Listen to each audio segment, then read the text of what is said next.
ሪዝቅ ሰፊ ነው። ኢብኑል ቀይም አራት የሪዝቅ ሰበቦችን ይጠቅሳሉ። አንደኛው ከሌሊቱ ተነስቶ ሰዎች ተኝተው አላህን መመሳጠር የደጋግ ባሮች ሱና። የአላህ ባሮች ከሱብሂ 1 ሰዓት በፊት አታጣቸው። በጣም ደግ ሲሆኑ 2 ሰዓት በፊት አታጣቸው። ከሌሊቱ ጊዜ የሌለው ሰው ቀን ላይ ለመድመቅ እንዳያስብ። አላህ ጋር ብቻውን ሚስጥር የሌለው ሰው ትርጉም የለውም። ቀን ላይ ብቻህን ማየት ይፈልጋል አላህ እውነተኝነት።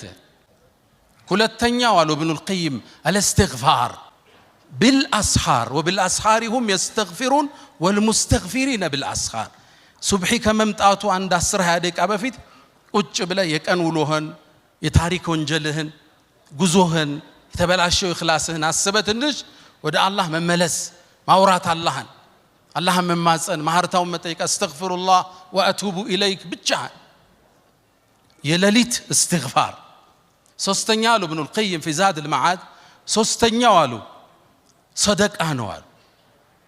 ሰደቃ መስጠት ወጣቶች ነጋዴዎች ማካፈል ሪዝቅ የሚባርከው እሱ። ሰደቃ ከባለቤትህ ይጀምራል፣ ከልጆች ከቤተ ዘመድ ወደ ህዝብ ይበተናል፣ ለኡማው ይደርሳል ማለት። አራተኛ አሉ ኢብኑል ቀይም ረሂመሁላህ የጧትና የማታ ዚክሮች አዝካሩ الصباح والمساء። አላህ ይወፍቀን ሁላችንም።